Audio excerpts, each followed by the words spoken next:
All right, so here is my study approach. Before we get started, of course, everyone's going to ask about the score, and I've never been a big proponent of the score. I think it's very silly. I also think this test, the step one, is a great test. I respect it, but at the same time, I don't also believe that its numerical value represents anything because I know the difference between like a 260 and a 250 can often be like one or two questions. Okay, that might be exaggerated, but it could be very small. But with that being said, I did end up getting above a 250. Woohoo! Yay! This did work for me, and hopefully it'll work for you. And so, with that, let's go ahead and get started. So the fundamentals. So I had an 8-week study period, and I'm just going to go over the resources I used. I used Pathoma. I went through all of Pathoma during dedicated or like 2 or 3 weeks before dedicated. So if you combine the 2 or 3 weeks before dedicated plus my dedicated period, I had gone through all of Pathoma. I also used Boards and Beyond, but only for specific topics. So let's say I got a question wrong in anatomy about the upper limb. I would go to Boards and Beyond and refer to the upper limb and understand that a bit better. I will say the one thing I used Boards and Beyond heavily for was biochem. Boards and Beyond biochem, oh, amazing. That literally that was like so great for me because biochem is a very underrated aspect of the USMLE step 1, and I went through all of Boards and Beyond biochem again before dedicated, and I like got into dedicated, and the biochem questions were just like boom boom boom boom boom, and once I started learning how they asked them, I got much better at it. So that I will give a plug to Boards and Beyond biochem. I loved it. And then I used Pathoma, and that was it. I didn't open up first aid once. It's crazy how many people like go into first aid and they're like, "Oh my god, you got to use first aid." Never opened it once. I used flashcards, I used Pathoma, and I used Boards and Beyond. And within my flashcards, I would always have snippets of first aid. So that's the only way I referred to first aid, but I never really opened up the book first aid. I had about 900 Kaplan questions done before starting dedicated, so this was usually just done through let's say you're studying kidney during your preclinical, maybe doing some kidney questions on the Kaplan Q Bank. I do think the Kaplan Q Bank is significantly easier than the real thing and also significantly easier than UWorld. So I wouldn't bank on it as like, oh, this is perfect. Oh my God, I know what I'm doing. But it is a good way to get started. And then I used about 1,200 AMBOSS questions during the study period. So what do I mean by that? I used UWorld as like specific timed blocks, but I used AMBOSS questions more liberally. Like I would do AMBOSS just like randomly while I'm sitting down, maybe taking like a lunch break. I'll be doing like small AMBOSS questions. I wouldn't time myself, and I would also have it on my feedback mode. So like you press an answer and you get feedback right away about whether it's right or wrong. But because I was doing AMBOSS like during dead time, so often I do it, maybe between UWorld blocks, or maybe I do it when I'm reviewing things. I ended up doing a lot of those questions because there's so much dead time that you never realize. And so that came in really clutch for me, but I did that only during dedicated.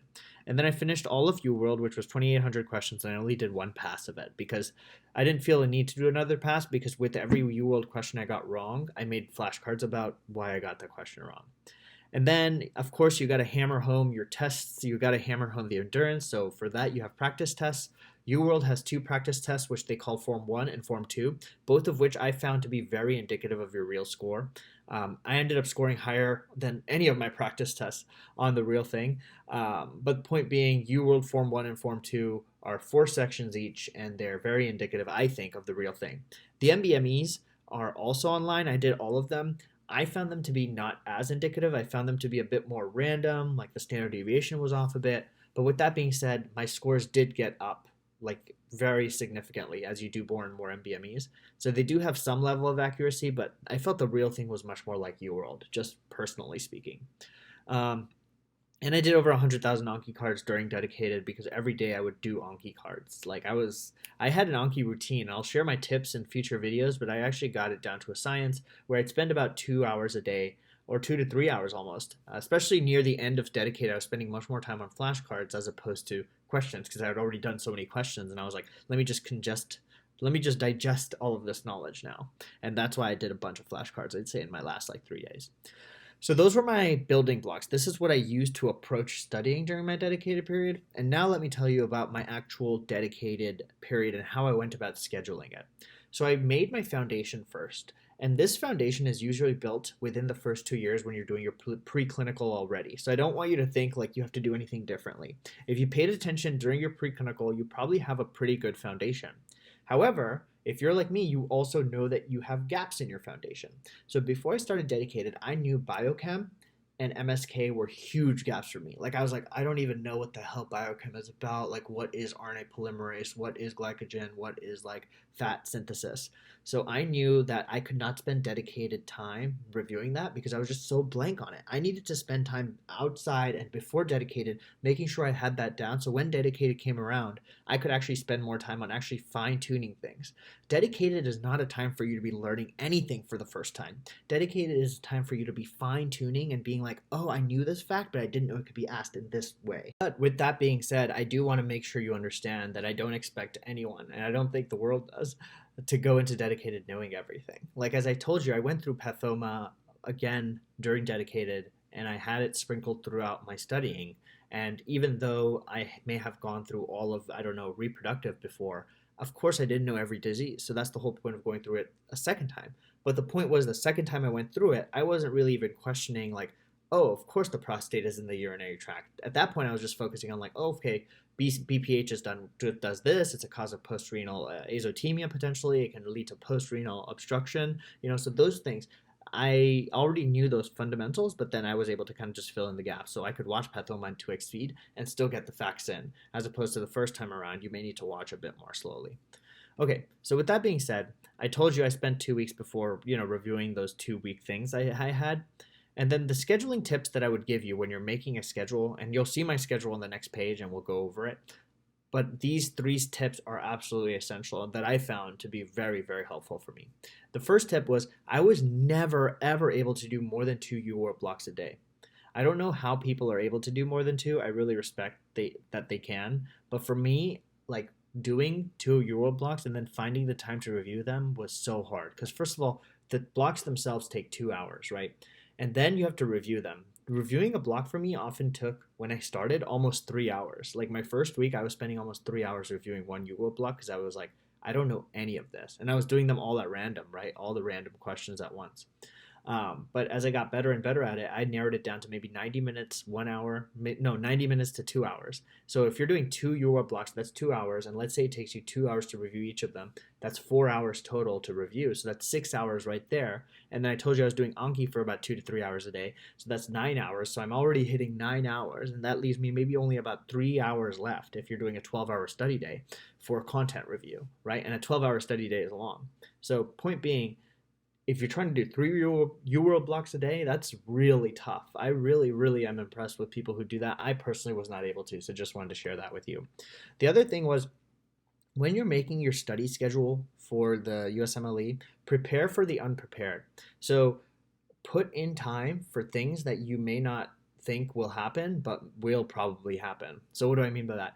I had my test on March 3rd, but I scheduled it as if it was on the 29th. So I made my whole schedule as if I was going to take the test on the 29th.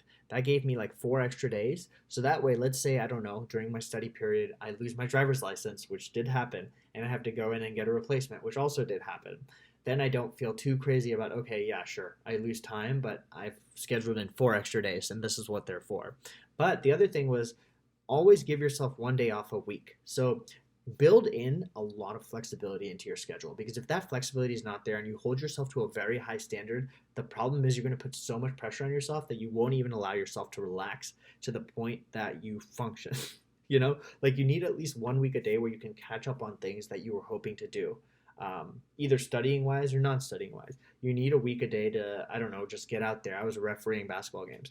So, with all of these things being said, and all of the content I showed you before in terms of the things I used to learn, and also my overall amount of time I spent studying, here's my schedule.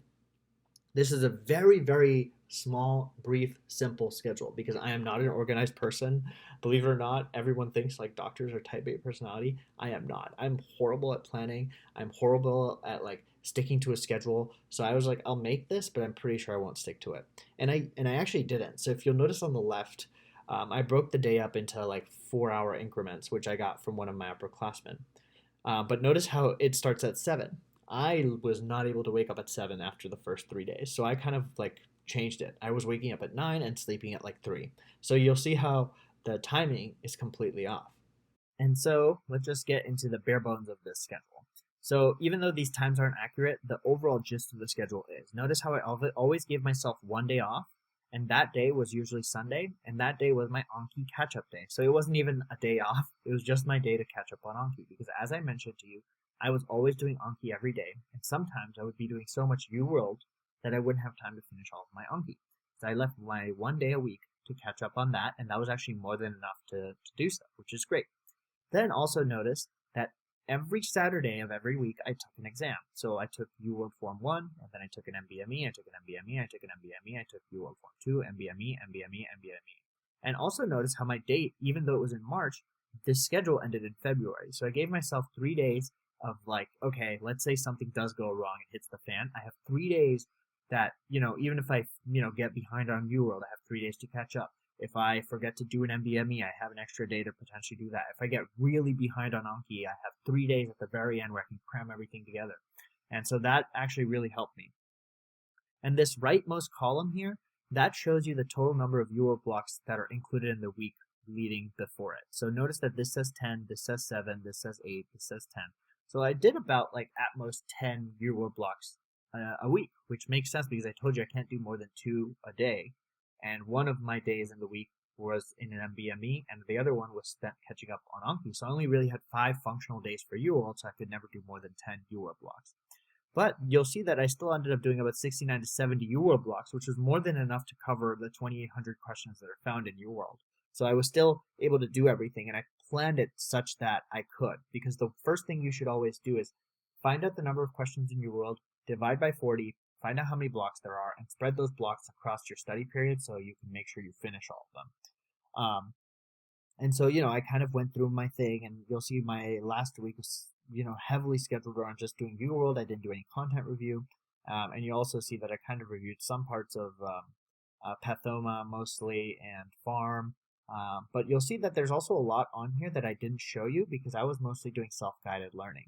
So here particularly, there were certain chapters of Pathoma I didn't include in this because, one, I maybe had reviewed them already. They were already in Anki for me, and I felt pretty comfortable reviewing them without necessarily watching the video. And you also see that I don't have any biochem scheduled in here because I told you I learned that before I even started dedicated.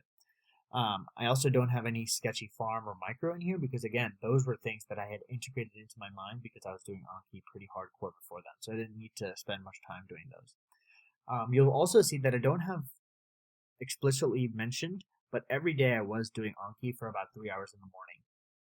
And so that was never in my schedule because it was just something I did every day. I don't need to schedule something if I'm going to do it every day at the same time. The only reason my UWorld blocks were scheduled in was to make sure I pick certain times that work for me. So Anki, UWorld, and you also see the other things I didn't add in were Amboss questions, which are mentioned here. So I was doing Amboss questions during my dead time as well. And my goal wasn't to finish Amboss. I was mostly just doing it to kind of reinforce UWorld. So UWorld I was taking very seriously. I would do 60 minutes, 40 questions, test like atmosphere, and do them, with random questions from all the different categories. Amboss, on the other hand, I was doing more freely. Maybe I woke up and I just brushed my teeth and I'm eating breakfast, and I'll do maybe 5 Amboss questions then. Or maybe I'm taking a small break and I just happen to be outside and, I'm like, I kind of feel like I should do some questions, but I don't want the pressure of feeling like I'm in UWorld, so I do some Amboss questions. So as I told you, it kind of did add up over time. I was able to get through UWorld. I got through Pathoma. I was able to do a bunch of Anki. I do feel like I learned some tips about Anki, which I will share in future videos, and I also was able to get through a nice chunk of Amboss, which I really, really enjoyed and I recommend.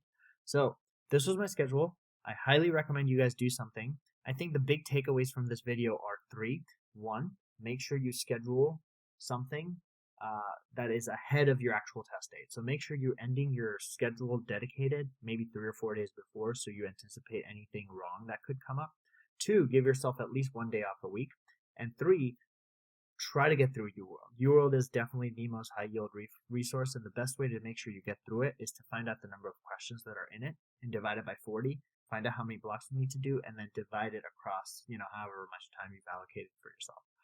I found this to be pretty helpful. I tried to keep it very simple. As I showed you, I didn't do too many resources. I kind of stuck to the plan, and I think I feel